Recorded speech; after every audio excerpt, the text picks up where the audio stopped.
আপনার থেকে বড়, আপনার থেকে মহান হলেন সেই গুরু। এটা কি আবশ্যক যে সেই গুরু কোনো ব্যক্তিই হবেন? কখনোই নয়। গুরু হলেন একটা তত্ত্ব, গুরু হলেন একটা শক্তি। গুরু একজন ব্যক্তি হলে শুধুই একজনই হতেন, কিন্তু তা নয়। গুরু হলেন একটা অনুভূতি, গুরু হলেন শ্রদ্ধা। গুরু তিনি যিনি আপনার ব্যক্তিত্বের পরিচালক হন। গুরু তিনি যিনি আপনার ব্যক্তিত্বের নির্মাতা হন।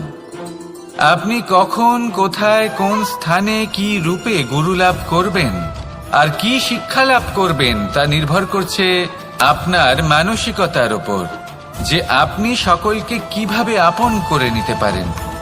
যদি আপনি গুরুকে আপন করতে চান, জ্ঞানকে আপন করতে চান, তাহলে আপনার মধ্যে শ্রদ্ধা জাগ্রত করতে হবে, সামর্থ্য জাগ্রত করতে হবে। আপনি গুরু এবং জ্ঞানকে আপন করে নিতে পারলে তা এমনিই আপনাকে মহান করে তুলবে। তাহলে আসুন আর আমার সাথে ভালোবেসে বলুন, রাধা রাধা। এই মানুষ কতটা বিচিত্র হতে পারে। সব সময় স্বপ্ন দেখতে থাকে যে কাল আমি এটা করব, কাল আমি ওটা শুরু করব, কাল আমি ওটা সম্পন্ন করব। এই যে কাল শব্দটা, এই কাল অত্যন্ত বিচিত্র এক শব্দ। আমরা সবসময় এটাকে আসতে দেখতে পাই, কিন্তু এটা আসাতে বর্তমানে পরিণত হয়। আবার আজ নতুন কাল দেখতে পাই, তার জন্য অপেক্ষা করি, যখন সেটা সামনে আসে বর্তমানে পরিণত হয়। এই কাল সবসময় একটা মিথ্যে সান্ত্বনা দেয় যে সে আসছে, কিন্তু সে কখনোই আসে না। যেটা আপনার হাতে রয়েছে তা হলো আজ, বর্তমান। তাই যা করার আছে, যা সম্পন্ন করতে চান, যা শুরু করতে চান, আজ করুন, বর্তমানে করুন। কারণ আজ আপনি যা করবেন সেটাই আপনার ভবিষ্যৎ নির্ধারিত করবে। ভবিষ্যতের বিষয়ে ভাবতে থাকলে ভবিষ্যৎ সুন্দর হবে না। আজ কর্ম করতে হবে। তাই আজ বর্তমানে জীবনযাপন করুন, কর্ম করুন, আর আমার সাথে ভালোবেসে বলুন, রাধা রাধা। পঞ্চম তত্ত্ব, আকাশ, নব, ব্যোম। আসলে কোনো ভ্রম নাকি সত্য? ভ্রম তো হতে পারে না, কারণ ভ্রমের মধ্যে কেউ বাঁচতেই পারে না। আর যদি সত্য হয় তাহলে এতটাই বিশাল যে আমাদের চোখের থেকে, আমাদের ইন্দ্রিয়ের থেকে, আমাদের মস্তিষ্কের থেকে, আমাদের চিন্তা ভাবনার থেকেও অনেক ঊর্ধ্বে, যাকে আমরা বুঝতেই পারি না। এটা যতটাই বিশাল আকার, ঠিক ততটাই সরল। এই আকাশ যতই অন্ধকারাচ্ছন্ন, ততটাই আলোর প্রকাশ প্রদান করে থাকে। দেখতে গেলে এ হলো জীবনের সঞ্চালক, কিন্তু যদি ক্রুদ্ধ হয়ে যায় তাহলে প্রাণ কেড়ে নিতেও দ্বিধা বোধ করে না। এই আকাশ শুধুমাত্র পৃথিবী লোক নয়, বরং এই সমগ্র ব্রহ্মাণ্ডকে, এই সমগ্র সৃষ্টিকে, এর প্রত্যেকটা তারাকে, প্রত্যেকটা গ্রহকে একটা বিশেষ স্থান প্রদান করে। এর নিজের কোনোই অস্তিত্ব নেই, কিন্তু সকলকে অস্তিত্ব প্রদান করে। এটাই হলো এই আকাশের মাহাত্ম্য। এই আকাশে হলো মাহাত্ম্যের প্রতিরূপ, যা আমাদের ভাবনা দ্বারা উৎপন্ন হয়। আপনিও আকাশের মতো এই বোধকে আপন করে নিন। আপনার জীবনও আকাশের মতন মহান এবং বিশাল হয়ে উঠবে। আর তখনই মন সুপ্রসন্ন হয়ে বলবে, রাধা রাধা। সংসারে এমন কিছু মানুষ আছেন যাদেরকে আপনার ভালো লাগে, তারা আপনার প্রিয়। আমরা চাই ওনারা আমাদের কাছে থাকুন, আমরা ওনাদের কাছে থাকি। এবার সেই ক্ষেত্রে আমরা তাদের ভালো ভালো উপহার দেওয়ার চেষ্টা করি, কারণ ওনারা হলেন আমাদের প্রিয়। আর তার বদলে আমরা আশা করে থাকি যে ওনারা আমাদের একটু সম্মান করবেন। এবার এই মানুষজন যারা আমাদের প্রিয়, এদের আমরা একটা উপহার দিই। সোনা দিয়ে থাকি, আভূষণ দিয়ে থাকি, হিরে মুক্ত দিয়ে থাকি। কিন্তু যদি ভেবে দেখি, এই সবকিছুরই একটা মূল্য আছে। ভেবে দেখুন, আপনি কি তাদের এমন কোনো উপহার দিতে পারেন যা কিনা অমূল্য? তা এরকম উপহার কি হতে পারে? ঠিক বলেছেন আপনি, প্রেম। এই প্রেমই হলো অমূল্য, কারণ মন থেকে এর উৎপত্তি হয়। না চেয়ে পাওয়া যায় আর না ছিনিয়ে নেওয়া যায় এই ভালোবাসা। ঠিক এইরকমই হয় এই সম্মান। যদি সম্মান করো তাহলে মন থেকে এবং ভালোবেসে করো, ভয় পেয়ে নয়। মনে রাখবেন, যে মাথা ভয়ের দ্বারা নত হয়, বিরোধিতাও প্রথমে সেই করে থাকে। যে মাথা ভালোবেসে নত হয় তা আপনার জন্য বলিদানও দিতে পারে। এই সংসারের সব থেকে বড় উপহার, সব থেকে বড় বরদান এই প্রেম এবং সম্মান। তাকে সম্মান করুন আর আমার সাথে ভালোবেসে বলুন, রাধা রাধা। কখনো কোনো চাতককে দেখেছেন? একটা চাতক বর্ষার জন্য অপেক্ষা করে। সেই বর্ষার জলে নিজের তৃষ্ণা নিবারণ করে, নয়তো সারা বছর তৃষ্ণার্ত থেকে যায়। ও আকাশের দিকে তাকিয়ে থাকে আর অপেক্ষা করে যে কবে বর্ষা হবে আর কবে আমি আমার তৃষ্ণা নিবারণ করব। সেখানে অন্যদিকে একটি কাক বা একটা পায়রা, এরা কি করে? যেখানে জল পায় পান করে নেয়, যেখানে খাবার পায় খেয়ে নেয়, আত্মীয় স্বজন বন্ধু বান্ধব যাকেই পায় তার সাথে সময় কাটায়, খাবার খায় আর চলে যায়। এবার এদের মধ্যে মিল কোথায় আর পার্থক্য কোথায়? দুজনের কাছেই ডানা রয়েছে, দুজনেই উড়তে পারে। এই আকাশ হলো ওদের, খাবারের দানা ওদের। পার্থক্য হলো তাদের অভিলাষার, পার্থক্য হলো তাদের আকাঙ্ক্ষার, পার্থক্য জীবন যাপনের ধরনের। এবার যত বেশি আকাঙ্ক্ষা থাকবে, যত দামি জীবনযাপন করার ইচ্ছে থাকবে, তত বেশি কষ্ট আপনাকে সহ্য করতে হবে। আবার অন্যদিকে জীবন যত সরল হবে, জীবন যাপন যত সরল হবে, সমস্যা ততটাই কম হবে। তাই সবসময় চেষ্টা করবেন আপনার মানসিকতা এবং আপনার জীবন যেন সরল হয়। ভালোবাসতে থাকুন। যদি কেউ আপনাকে ভালোবাসে, তাকেও আপনি ভালোবাসা ফিরিয়ে দিন। তাদের সাথে কথা বলুন, কিছু তাদের কথা শুনুন, কিছু নিজের কথা বলুন। দেখবেন সকল তাপ উত্তাপ দূর হয়ে গেছে। এটাই তো হলো জীবনের সারমর্ম। তাই প্রেমে থাকুন, ভালোবাসুন, আর ভালোবেসে আমার সাথে বলুন, রাধা রাধা।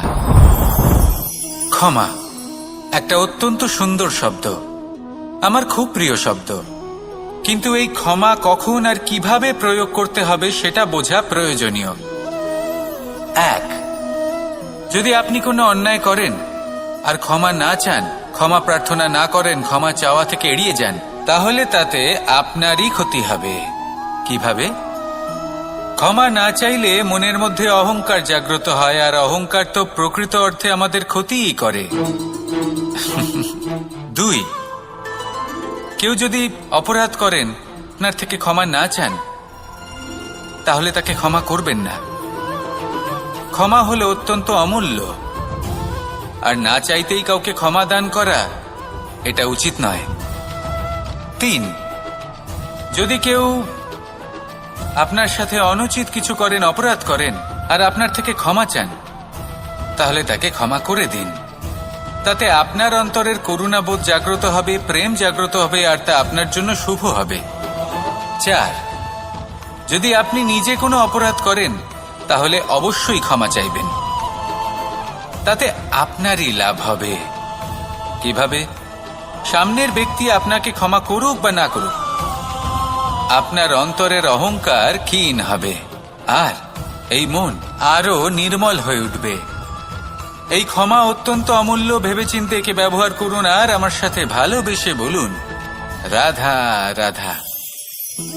একবার একজন গুরু তার শিষ্যদের পরীক্ষা নিচ্ছিলেন। উনি ওনার প্রত্যেক শিষ্যকে একটি করে পাখি দিয়ে বললেন সেই পাখির বলি দিতে হবে, কিন্তু এমন এক স্থানে যেখানে কেউ তাদের দেখতে পাচ্ছে না। প্রত্যেক শিষ্য নিজের যাত্রা শুরু করল। কেউ ঘন বনে প্রবেশ করল, কেউ অন্ধকার গুহায় প্রবেশ করল, কেউ দূরে কোনো পর্বতের শিখরে পৌঁছে গেল। যে মুহূর্তে দেখলো তাদের কেউ দেখতে পাচ্ছে না, তারা সেই বলি দিতে চেষ্টা করল। যেই বলি দিতে গেল, সেই পাখি আলোর কিরণে পরিবর্তিত হলো এবং লুপ্ত হয়ে গেল। একজন শিষ্য ছিল যে আবার গুরুর কাছে ফিরে এলো। সে বলল, ক্ষমা করবেন গুরুদেব, কিন্তু আমি এমন কোনো স্থান পেলাম না যেখানে কেউ আমাকে দেখতে পাচ্ছে না। অন্য কেউ না দেখতে পেলেও আমি নিজে দেখতে পাচ্ছিলাম, আমার অন্তর্মন দেখতে পাচ্ছিল। সেই শিষ্য বুঝতে পেরেছিল যে পরমাত্মার দৃষ্টি সবসময় তাকে দেখতে পাচ্ছে, আর ও কখনো অনুচিত কর্ম করতে পারবে না। আর শুধুমাত্র এই কারণে সেই শিষ্যই সেই পরীক্ষায় উত্তীর্ণ হল। আসুন আর আমার সাথে ভালোবেসে বলুন, রাধা রাধা। আমরা সবাই ফল খাই, কিন্তু আমাদের সেই ফলই প্রিয় হয় যে পরিপক্ক হয়ে ওঠে, যেটা নম্র হয়, আর যে ফল অনেক বেশি মিষ্টি আর সুস্বাদু হয়ে থাকে, যাদের রঙে বাহার দেখা যায়। সেইভাবে জীবনে আমরা নানান মানুষের সাথে পরিচিত হই, কিন্তু সেই মানুষই আমাদের মন ছুঁয়ে যায় যারা বিনম্র স্বভাবের, যাদের বাণী খুব মধুর, যাদের অন্তরে আত্মবিশ্বাসের একটা তেজ, একটা রং দেখা যায়। এবার এমন ব্যক্তি আমরা কি করে হব? ঠিক সেইভাবেই যেমন একটা ফল রোদ, বর্ষা, শীত, বায়ু এই সকল সংকটময় পরিস্থিতির সম্মুখীন হয়ে পরিপক্ক হয়ে ওঠে, সেইভাবেই মানুষ সংকটময় পরিস্থিতির সম্মুখীন হয়ে পরিপক্ক হয়ে ওঠেন। যদি এই সংকটের সম্মুখীন হন তাহলে অভিজ্ঞ হবেন, আর এই অভিজ্ঞতাই শিক্ষা দিয়ে যাবে। এই অভিজ্ঞতা আমাদের শিখিয়ে দেয় যে আমাদের বিনম্র থাকতে হবে। অহংকার করে কোনো লাভ নেই। মধুর বাণীর যে কি মূল্য তা আমরা শিখতে পারি। এই অভিজ্ঞতাই আমাদের বুঝিয়ে দেয় যে উচিত অনুচিত কোনটা, আমাদের দৃষ্টিভঙ্গি তৈরি করে, আর এই দৃষ্টিভঙ্গি দ্বারা আত্মবিশ্বাস জাগ্রত হয়। সেই জন্য জীবনে কখনো বিপদ থেকে দূরে পালাবেন না, সেগুলোর সম্মুখীন হন, অভিজ্ঞতা লাভ করুন, তার থেকে শিক্ষা লাভ করুন, এইভাবেই পরিপক্ক হবেন। আসুন আমার সাথে ভালোবেসে বলুন, রাধা রাধা। মানুষ বর্তমানে নিজের জীবন অতিবাহিত করেন, কিন্তু তার জীবনে অতীতকাল এবং ভবিষ্যৎকাল এই দুটোরই সমান গুরুত্ব রয়েছে। অতীতকাল অতিবাহিত হয়ে গেছে এবং সেটা জীবিত থাকে আমাদের স্মৃতি হিসেবে, এবং ভবিষ্যৎ হলো সেটাই যেটা আমরা শুধুমাত্র কল্পনাই করতে পারি। এবার অতীতের কিছু স্মৃতি এমন থাকে যা আমাদের কাছে আনন্দময় হয় না, তা কটু হয়, দুঃখজনক হয়, যন্ত্রণাদায়ক হয়। আমরা যা কিছুই করি তা বদলে ফেলতে পারবো না, কিন্তু ভবিষ্যৎকাল সেটা আমরা রচনা অবশ্যই করতে পারি, যদি আজ আমরা শ্রেষ্ঠ কর্ম করি। যদি আজকের এই দিনটা আমরা আনন্দের সাথে অতিবাহিত করি, সুখের সাথে অতিবাহিত করি, এক একটা মুহূর্ত আমরা আনন্দ এবং ভালোবাসার সাথে অতিবাহিত করি, আপনার আজকের এই কর্ম আপনার ভবিষ্যৎ নির্ধারণ করবে।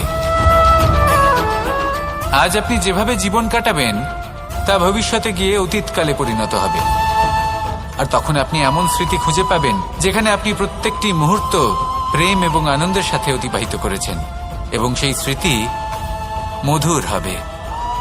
তাহলে আজ শ্রেষ্ঠ এবং উচিত কর্ম করুন, আপনি নিশ্চিত রূপে একটি উজ্জ্বল, শুদ্ধ, পবিত্র এবং আনন্দময় ভবিষ্যৎ লাভ করবেন।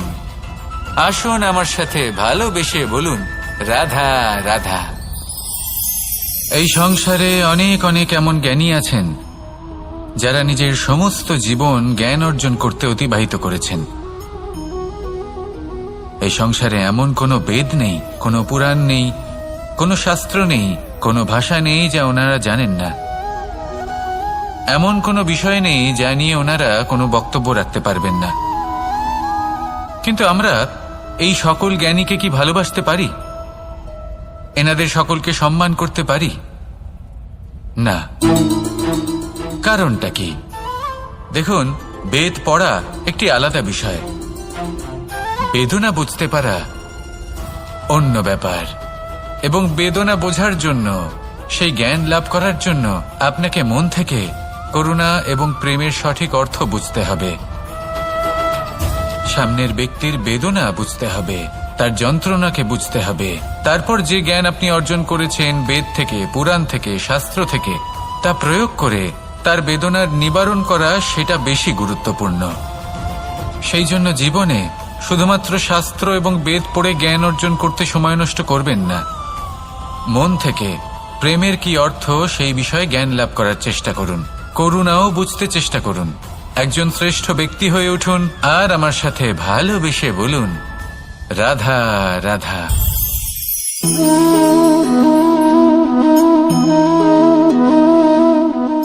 জল এই সংসারের সমস্ত প্রধান তত্ত্বের মধ্যে একটি। এই জল যে কোনো জ্বালা দূর করে, আগুনকে নিভিয়ে দেওয়ার ক্ষমতা রাখে, অবিরল অবিচল ভাবে প্রবাহিত হতে পারে, একে কেউ বাধা দিতে পারে না। এর পথে বাধা সৃষ্টি করলে নিজের পথ নিজেই খুঁজে নেবে বা সে নিজেই নিজের পথ বানিয়ে নেবে, কিন্তু কখনো থামবে না। এই জল হলো মহান, আর এর একটা মহান গুণ আছে, এর নিজস্ব কোনো রং নেই। কিন্তু যখন মেঘ থেকে বৃষ্টি রূপে পৃথিবীতে ঝরে পড়ে, তখন সমস্ত সংসারকে রঙিন করে তোলে। যেখানে খরা হয়েছে সেখানে শ্যামল করে তোলে, যে স্থান শ্যামল সেখানে ভিন্ন ভিন্ন প্রকারের পুষ্প ফুটিয়ে তোলে। এই জল, এই জলের মতন আমাদের হতে হবে। ওর যেমন কোনো রং নেই, আমাদেরও যেন কোনো অহংকার না থাকে। শুধু কর্মের এই ধারাতে বইতে থাকুন, এই সংসারের মঙ্গল করতে থাকুন, শ্রেষ্ঠ কর্ম করতে থাকুন। এই সংসারকে এটা বলার কোনো প্রয়োজন নেই যে আপনি কে। আপনি যদি কর্ম করতে থাকেন, তাহলে এই সংসার নিজে থেকেই আপনার মূল্য জানতে পারবে, আর তখন এই মন প্রসন্ন হয়ে বলবে, রাধা রাধা। বড়ই অদ্ভুত ব্যাপার, একটি পাথরের প্রতিমা যখন মন্দিরে স্থাপিত হয়, তখন তা আমাদের কাছে ভগবান সম হয়ে দাঁড়ায়। কিন্তু যখন একজন জীবিত মানুষ মন্দিরে গিয়ে থাকেন, তখন তার শরীর, মন, আত্মা সেই সব পাথর সম হয়ে দাঁড়ায়।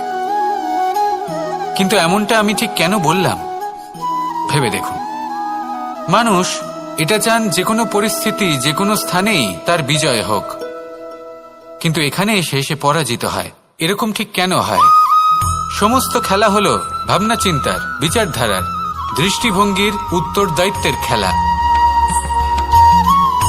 পাষাণের এই প্রতিমা, তার একটি উত্তরদায়িত্ব আছে, আশা ধরে রাখার দায়িত্ব। সেই আশা জানিয়ে মানুষ মন্দিরে আসেন।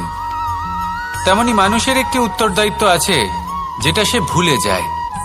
আর সেই উত্তরদায়িত্ব হলো এটা, যে মন্দিরে যে ভগবানকে সে প্রসন্ন করতে যাচ্ছে, তাকে সে তখনই খুঁজে পাবে যখন পূর্ণরূপে সে সমর্পিত থাকবে। যদি মনে সমর্পণের ভাব না থাকে, তাহলে ভগবান কখনো প্রসন্ন হবেন না। নিজের উত্তরদায়িত্ব বোঝার বদলে মানুষ শুধু একটা অনুষ্ঠান পালন করেন। যেমন ফুলের একটা মালা অর্পণ করেন, আর সেই কারণেই তিনি পরাজিত হন। আপনি ফুলের মালা অর্পণ করুন, প্রসাদ অর্পণ করুন, কিন্তু মনের মধ্যে পূর্ণ সমর্পণের ভাব থাকা প্রয়োজনীয়। তবেই আপনি মন্দিরে গিয়েও প্রাণবন্ত হয়ে থাকতে পারবেন, তবেই ঈশ্বরকে প্রসন্ন করতে পারবেন। আসুন আমার সাথে ভালোবেসে বলুন, রাধা রাধা।